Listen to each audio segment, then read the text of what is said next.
Hello student, कैसे हो आप। मैं राहुल भारद्वाज विद्यालय प्रशासन के सहयोग से इस कोरोना काल की स्थिति में जहां शिक्षा व्यवस्था सबसे अधिक प्रभावित हुई है, उसकी गुणवत्ता को निरंतर बनाए रखने के लिए विद्यालय प्रशासन द्वारा ऑनलाइन शिक्षा प्रारंभ की गई है ताकि शिक्षा व्यवस्था बाधित न हो, जिसके लिए विद्यालय प्रशासन धन्यवाद का पात्र है। आपका और मेरा प्रयास उद्देश्यपूर्ण हो, इसी आशा के साथ वीडियो की शुरुआत करते हैं। कंपनी खाते, कंपनी अकाउंट्स, इंट्रोडक्शन। कंपनी का सामान्य परिचय हमें पढ़ना है और समझना है। कंपनी का किसी सामान्य उद्देश्य के लिए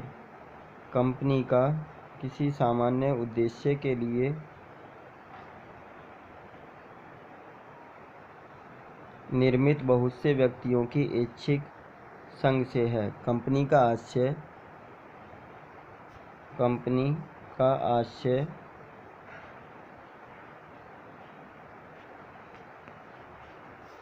किसी सामान्य उद्देश्य के लिए निर्मित बहुत से व्यक्तियों के ऐच्छिक संघ से है।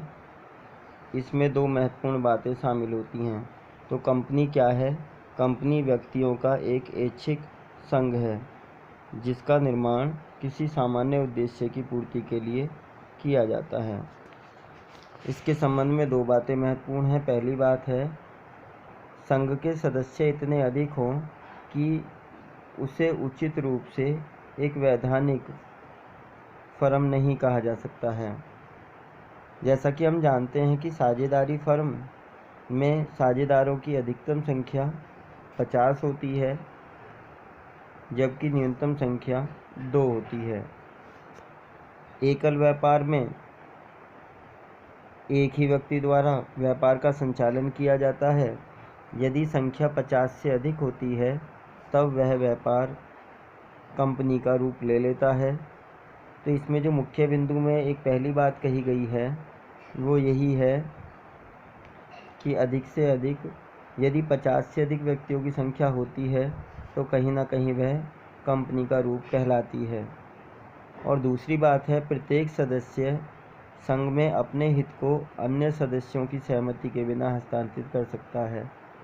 यदि कोई व्यक्ति अपने अंशों का हस्तांतरण करना चाहता है तो उसके लिए उसे किसी की अनुमति लेने की आवश्यकता नहीं होती। वह बिना किसी की सहमति के अपने अंशों का हस्तांतरण कर सकता है। वह पूरी तरह से उसमें स्वतंत्र होता है, जिसके फलस्वरूप वह एक समावेशित संस्था हो जाती है। इसके बाद वह अपने सदस्यों से पृथक एवं वैधानिक व्यक्ति मानी जाती है। इसका प्रबंध एवं संचालन अंशधारियों द्वारा चुने हुए प्रतिनिधियों द्वारा किया जाता है, जिन्हें संचालक मंडल कहते हैं। कंपनी के अंशधारियों द्वारा कंपनी के प्रबंध एवं संचालन के लिए जिन प्रतिनिधियों को चुना जाता है उन्हें संचालक मंडल कहा जाता है। नेक्स्ट है, कंपनी का निर्माण एवं समापन भारतीय कंपनी अधिनियम 2013 के अंतर्गत किया जाता है। कंपनी का जो निर्माण है तथा उसका जो समापन की प्रक्रिया है वह भारतीय कंपनी अधिनियम 2013 के अंतर्गत की जाती है, जबकि प्राचीन काल में 2013 से पहले यही व्यवस्था 1956 कंपनी अधिनियम 1956 के अंतर्गत की जाती थी और वर्तमान समय में यह कंपनी अधिनियम 2013 के अंतर्गत संपन्न की जाती है। कंपनी की परिभाषा। कंपनी राजनियम द्वारा निर्मित एक कृत्रिम व्यक्ति है।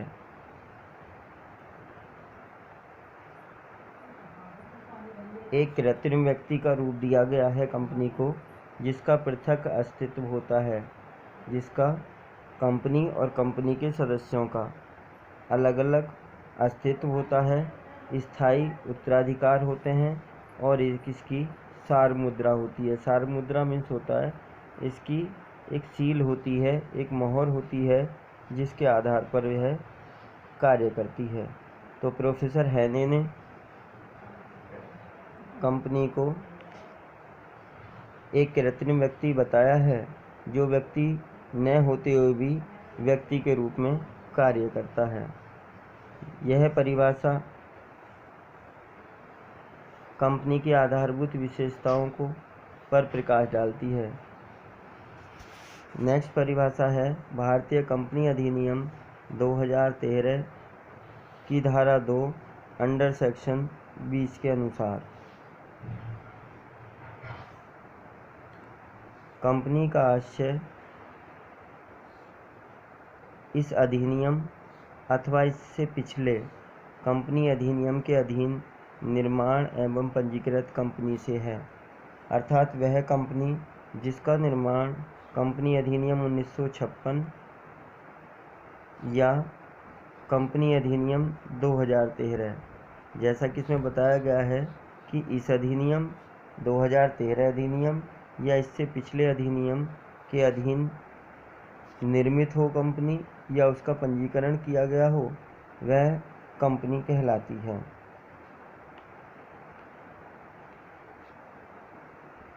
नेक्स्ट टॉपिक आता है कंपनी की विशेषताएं। कंपनी की कौन कौन सी विशेषताएं हैं? तो जैसे समामेलित संस्था।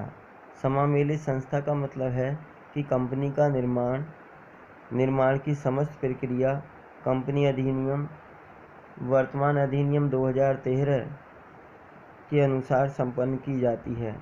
पृथक वैधानिक अस्तित्व। कंपनी का एक पृथक वैधानिक अस्तित्व होता है। कंपनी का और कंपनी के सदस्यों का अस्तित्व अलग अलग होता है, दोनों को वैधानिकता अलग अलग प्रदान की जाती है। स्थायी जीवन। कंपनी का एक स्थायी जीवन होता है। एक निश्चित समय सीमा कंपनी की निर्धारित की गई है जिसके आधार पर वह संचालित की जाती है। सीमित दायित्व। सभी अंशधारियों का उनके द्वारा प्रदत्त पूंजी के आधार पर उनके दायित्वों का निर्धारण किया जाता है। सार मुद्रा। प्रत्येक कंपनी की एक मोहर होती है, एक उनकी एक सील होती है जिसके आधार पर उनमें विभिन्नताएं पाई जाती हैं, जिसका उपयोग प्रामाणिकता प्रदान करने के लिए किया जाता है। खातों का निरीक्षण। प्रत्येक कंपनी को अपने खातों का समय समय पर निरीक्षण कराना अनिवार्य होता है। इन सभी विशेषताओं को विस्तार पूर्वक समझते हैं। समामेलित संस्था। कंपनी विधान द्वारा निर्मित होती है, अर्थात कंपनी का निर्माण एक कानूनी प्रक्रिया के अंतर्गत किया जाता है। अतः कंपनी अधिनियम के अंतर्गत कंपनी का समामेलन होना अनिवार्य है। कंपनी का समामेलन उसके निर्माण की प्रक्रिया कंपनी अधिनियम के अंतर्गत की जाती है। यह विधान द्वारा निर्मित होती है। इस कंपनी को कृत्रिम व्यक्ति भी कहा जाता है। कृत्रिम व्यक्ति एन आर्टिफिशियल पर्सन, जो व्यक्ति न होते हुए भी व्यक्ति के रूप में कार्य करता है। नेक्स्ट है पृथक वैधानिक अस्तित्व। पृथक मीन्स अलग, वैधानिक मीन्स कानूनी, अस्तित्व माने स्थिरता, अस्तित्व में होना। तो कंपनी और कंपनी के सदस्य दोनों का अलग अलग अस्तित्व होता है। कंपनी कानूनी व्यक्ति है तथा इसका अस्तित्व उसके सदस्यों से पृथक होता है, अलग होता है। यही कारण है कि कंपनी अपने रजिस्टर, नाम व क्षमता से कोई भी अनुबंध नहीं कर सकती है तथा मुकदमा दायर कर सकती है। अपनी क्षमता के आधार पर अनुबंध करती है तथा किसी के भी विरुद्ध मुकदमा दायर करने का अधिकार कंपनी को होता है। नेक्स्ट टॉपिक है स्थायी जीवन। कंपनी के जीवन काल पर इसके सदस्यों के अवकाश ग्रहण, मृत्यु, पागलपन, दिवालियापन आदि का कोई प्रभाव नहीं पड़ता है। सीमित दायित्व कंपनी में प्रत्येक अंशधारियों का दायित्व सामान्य रूप से उनके द्वारा किए गए अंशों के अधिक मूल्य तक ही सीमित होता है। तो कंपनी के जो अंशधारी हैं, जो उनके सदस्य हैं, उनका दायित्व उनके द्वारा दत्त मूल्य तक ही सीमित होता है। जितनी धनराशि का भुगतान अंशधारियों द्वारा किया जाता है, उनके दायित्व उसी राशि तक सीमित होते हैं। उदाहरण के लिए, यदि किसी कंपनी के एक अंश का अंकित मूल्य 10 रुपये है तथा किसी अंशधारी ने अब तक रुपये 6 का भुगतान किया है,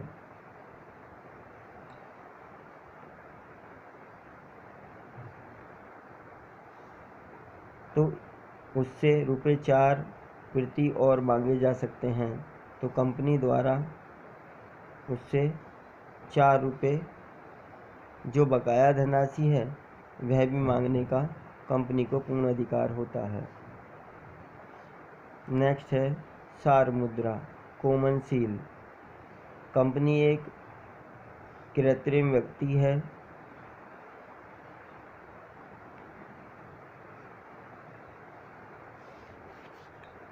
इसलिए यह सामान्य व्यक्ति की भांति दस्तावेजों पर हस्ताक्षर नहीं कर सकती है। कोई भी संस्था जो कंपनी का रूप लेती है वह एक व्यक्ति के रूप में कार्य करती है, परंतु वह व्यक्ति नहीं होती। उसे चलाने के लिए संचालक मंडल की आवश्यकता होती है, एजेंटों की आवश्यकता होती है, जिन्हें हम संचालक मंडल के रूप में जानते हैं। उन्हीं के द्वारा कंपनी का संचालन किया जाता है तथा सार मुद्रा का प्रयोग किया जाता है। खातों का निरीक्षण। एक कंपनी के लिए विधान के अनुसार, कानून के अनुसार निर्धारित लेखा पुस्तकें रखना अनिवार्य होता है। ऐसा न करने पर उसे दंडित किया जा सकता है। जो निर्धारित पुस्तकें, दस्तावेज निर्धारित किए जाते हैं, उन्हें कंपनी को रखना अनिवार्य होता है तथा समय समय पर उनका निरीक्षण भी कराना होता है। यदि कंपनी ऐसे नियमों का उल्लंघन करती है तब ऐसी दशा में उसे दंडित भी किया जा सकता है।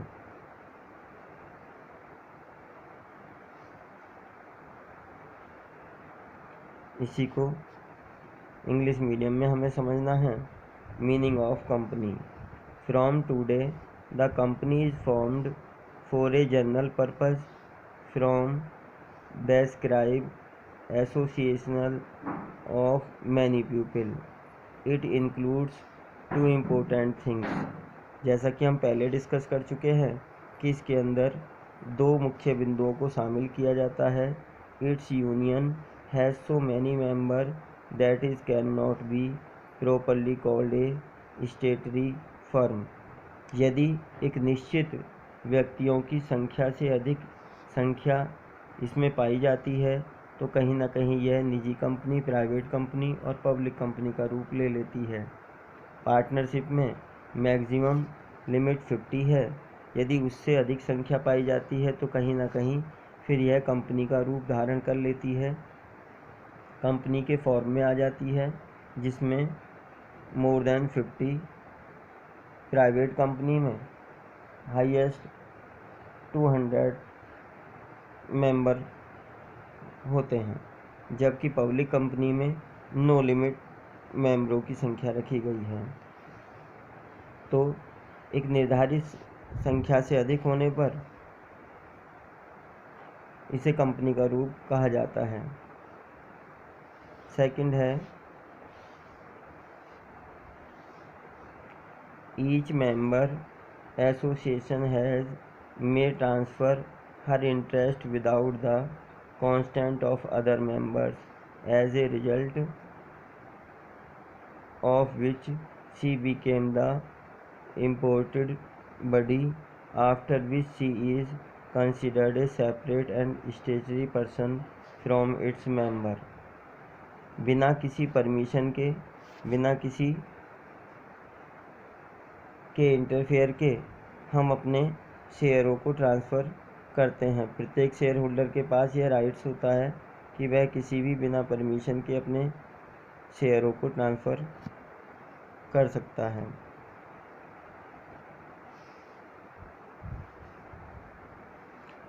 It is managed and operated by the representatives elected by the shareholder. यह ऑल एक्टिविटी ऑपरेट की जाती है रिप्रेजेंटेटिव्स के द्वारा, जिन्हें शेयर होल्डर द्वारा इलेक्टेड किया जाता है, उन्हें चुना जाता है। Operator says the company is formed and terminated under the section company act 2013। Company act 2013 के अनुसार यह समस्त प्रक्रिया लागू की जाती है। शेयर होल्डर द्वारा संचालकों की नियुक्ति की जाती है, डायरेक्टर्स वगैरह इसमें रखे जाते हैं। डेफिनेशन दी गई हैं। Definition of company according to professor Haney. The company maintains a prosthetic created by the Raj rule, which has a separate existence, permanent succession and abstract currency.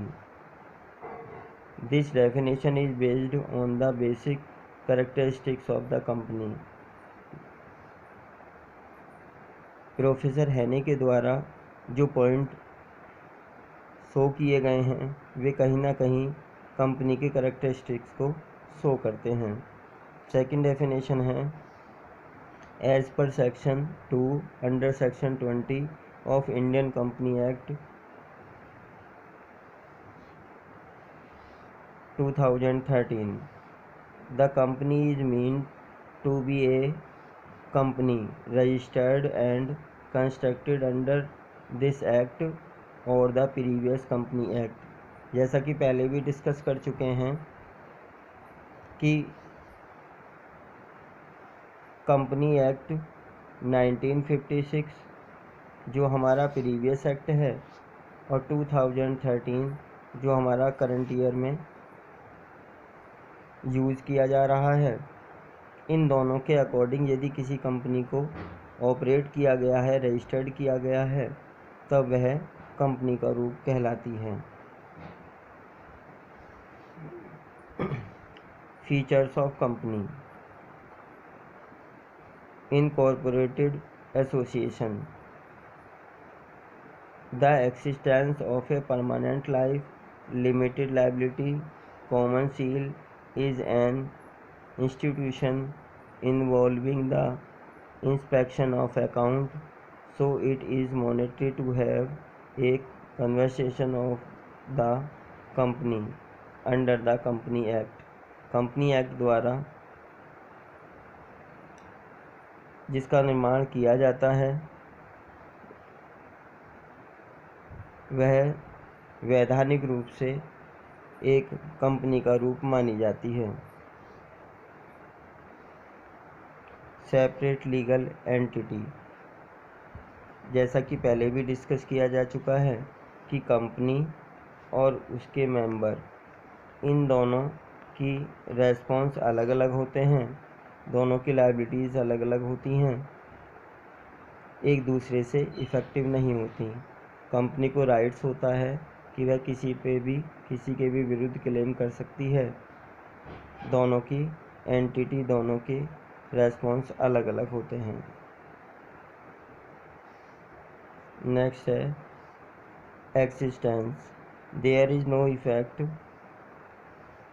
On a company for their retirement, death, insolvent of the share holder. ये retirement शब्द है।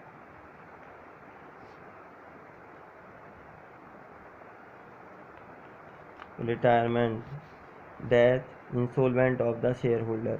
Share holder के retirement होने पर, उसकी death हो जाने पर, उसके इंसॉल्वेंट हो जाने पर कंपनी पर इसका कोई इफ़ेक्ट नहीं पड़ता। उसकी जो कंपनी की जो लाइफ है वह फिक्स होती है, इनसे इफेक्टेड नहीं होती है। नेक्स्ट है limited liability. There is no effect of limited liability. The liability of each share holder in a company is normally limited to the unpaid value of the share he has purchased. For example, if the face value of a part of a company is rupees 10 and a shareholder has paid to 6 so far, then it can be asked for rupees 4. जैसा कि पहले भी discuss किया जा चुका है कि share holders को राइट होता है, एक लिमिटेड राइट्स उनके होते हैं, जितने शेयरों को उनके द्वारा परचेज़ किया जाता है उन्हीं के आधार पर उनके राइट्सों का निर्धारण किया जाता है। Common seal. Company is one person so it can not sign document like normal person. Company जो है वो एक आर्टिफिशियल पर्सन होती है, एक आर्टिफिशियल पर्सन है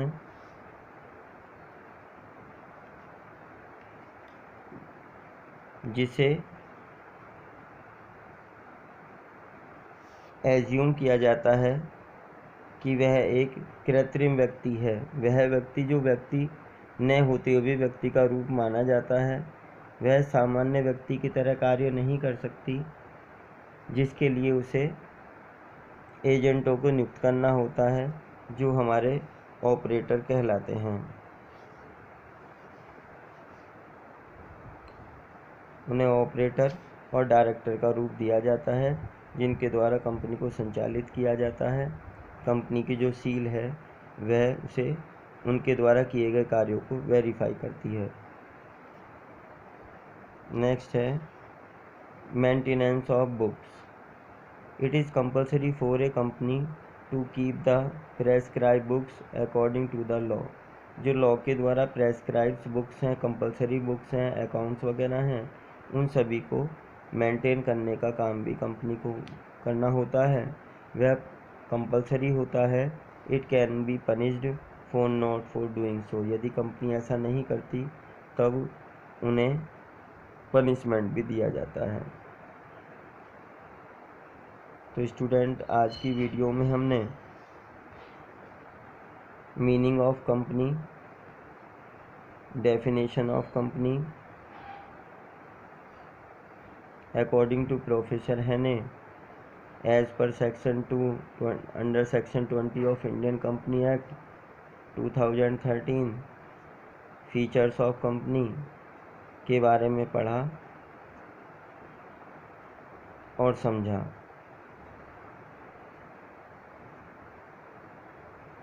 यही आशा के साथ कि आपका और मेरे द्वारा किया गया प्रयास उस उद्देश्य को पूरा करेगा जो विद्यालय प्रशासन द्वारा